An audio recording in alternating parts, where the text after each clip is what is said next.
I used to believe control was love's only leash. Then he smiled and everything I believed about power collapsed like a cheap set on closing night.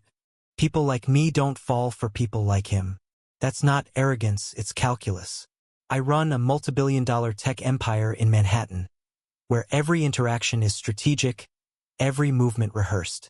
There's no room for vulnerability, no place for soft hearts. I am Ethan Min, CEO of Mintech. Beta by biology, Omega by no means. So when I first saw him, Diego Reyes, the charismatic Omega sweetheart of America's red carpet, grinning like he hadn't a care in the world, I felt the crack form. It started at a gala, one of those suffocating charity events filled with applause, champagne, and fake laughter.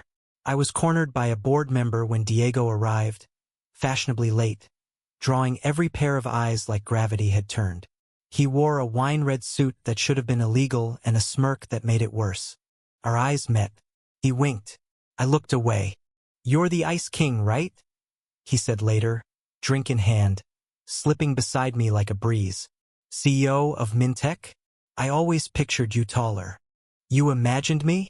I raised an eyebrow. He shrugged, cocky and casual. "Every Omega imagines the man who'll ruin them." I choked on my scotch. The next week, he showed up at my office. "I'm consulting for your campaign," he announced breezily, setting down a non-disclosure agreement and an even more ridiculous latte. "Don't worry, I won't seduce you unless you beg." I should have fired him. I didn't.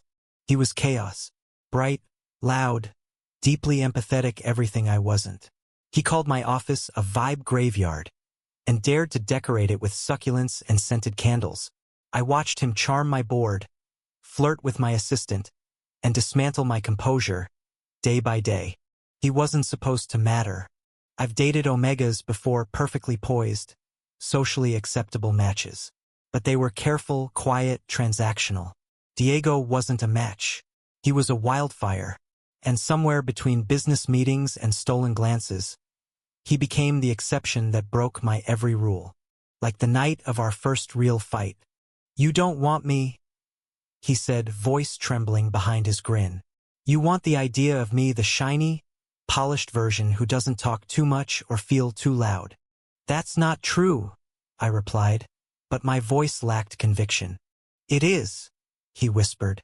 "You're afraid I'll make you feel something you can't control." He left. The city swallowed him. Weeks passed. My office was colder without him. My routines tighter. I told myself I was better off. My dating guide, all spreadsheets and vetted compatibility, said so. But I lied. Because one night I turned on the TV. He was accepting an award, eyes glassy, voice soft. "To the man who told me love was about risk," he said, "you were right. But I wish you'd taken it with me." It was the last straw. I found him on a Brooklyn rooftop, surrounded by fairy lights and laughter. He was glowing, truly alive in a way I never let myself be. He saw me and went quiet. "I read your stupid dating manual," he said without a greeting. "Page 32. Avoid anyone unpredictable."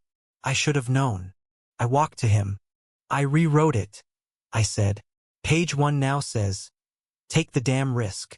He blinked, then smiled, not the charming public smile. The real one. Soft, hopeful. "You're late," he murmured.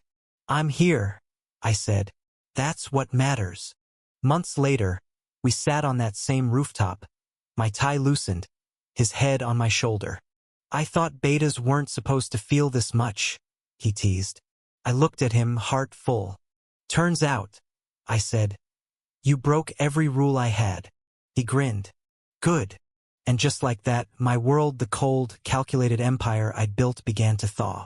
Not with drama or grandeur, but with Diego. With us. With love that didn't follow rules, just followed through. Thank you for listening. If you find it interesting, please like and subscribe to follow the next stories.